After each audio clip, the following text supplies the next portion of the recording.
Hi everyone, Uncle Raymond here and welcome to a new video.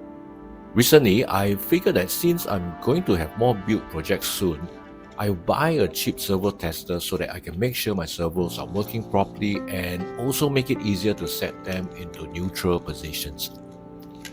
Now, there are many different brands and types, but I feel that the simpler ones would be a lot cheaper and easier to use.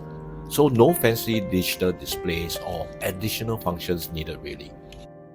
Therefore, I got this really cheap one for around $1, and since it was so cheap, I bought 3 just in case. Okay, so this servo tester is really tiny, so tiny in fact, when I was done shooting the video for it, I kind of lost it. Now you know why I bought 3.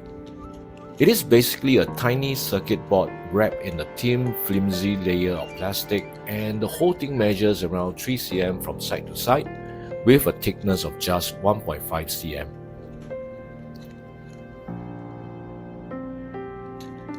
On the front of it, there are 3 LED indicators for manual, neutral, and automatic modes, a mode select button, and an adjusting knob.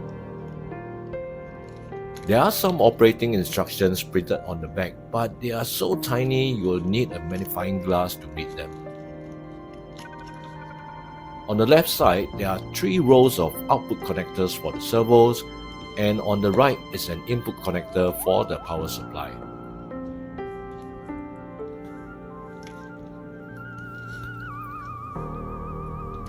So now I'm going to attach a servo to the output port here, and then the power supply.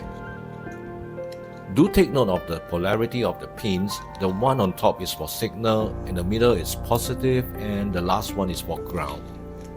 To power it up, I use an ESC I had lying around, attach it to a LiPo, and same thing here, just be careful when you attach the power.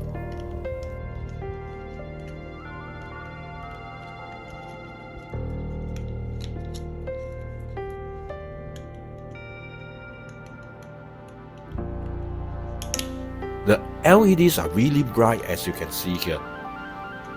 The default mode is manual, which means you can just turn the knob to operate the servo.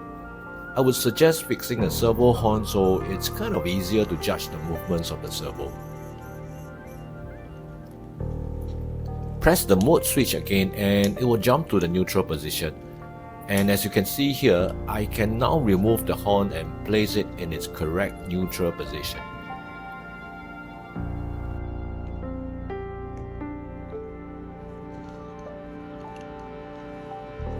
The third press of the mode switch is for the automatic mode, and so long as the power is connected, the servo will just rotate from end to end. So that's all for now. I'm happy with this purchase and hopefully these servo testers will come in handy very soon. I'll leave some links in the video description below where you can purchase this servo tester as well. I hope you find this video useful and please subscribe to my channel if you haven't already done so, and Uncle Raymond will see you in the next video.